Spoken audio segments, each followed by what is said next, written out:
জরুরি ভিত্তিতে বিদ্যুৎ ও জ্বালানি সংকট মোকাবেলায় দুইটি অয়েল ট্যাংকার সহ 4,630 কোটি টাকা ব্যয়ের 3টি প্রকল্পের উদ্যোগ নিয়েছে সরকার। আগামীকাল বুধবারের একনেক সভায় এসব প্রকল্প অনুমোদনের জন্য উপস্থাপন করা হবে। মোট 10,046 কোটি টাকা ব্যয়ে 11টি প্রকল্প অনুমোদন এবং 9টি প্রকল্প প্রধানমন্ত্রীর অবগতির জন্য উপস্থাপন করার কথা রয়েছে। বিদ্যুৎ ও জ্বালানি সংকট মোকাবেলায় হিমশিম খাচ্ছে সরকার। পুরনো প্রকল্পগুলো নির্দিষ্ট মেয়াদে শেষ না হওয়ায় এই সংকট আরও দীর্ঘায়িত হওয়ার শঙ্কা রয়েছে। পরিস্থিতি উত্তরণে দুইটি প্রকল্পের মেয়াদ ও ব্যয় বাড়ছে।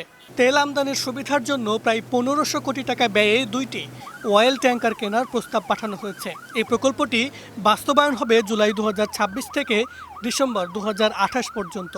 বুধবার একনেক সভায় যা উপস্থাপন করা হবে।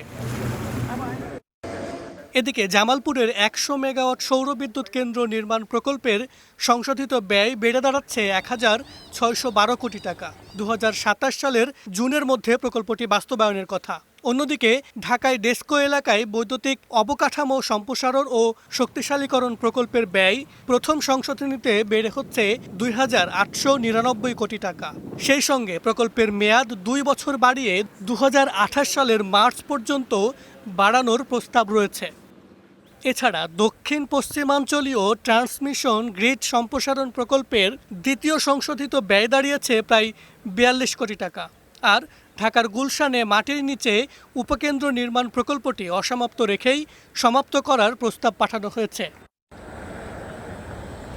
বিদ্যুৎ খাতের পাশাপাশি একনেকে উঠছে স্বাস্থ্য, সড়ক, পানি সম্পদ ও স্থানীয় সরকার খাতের বেশ কিছু গুরুত্বপূর্ণ প্রকল্প।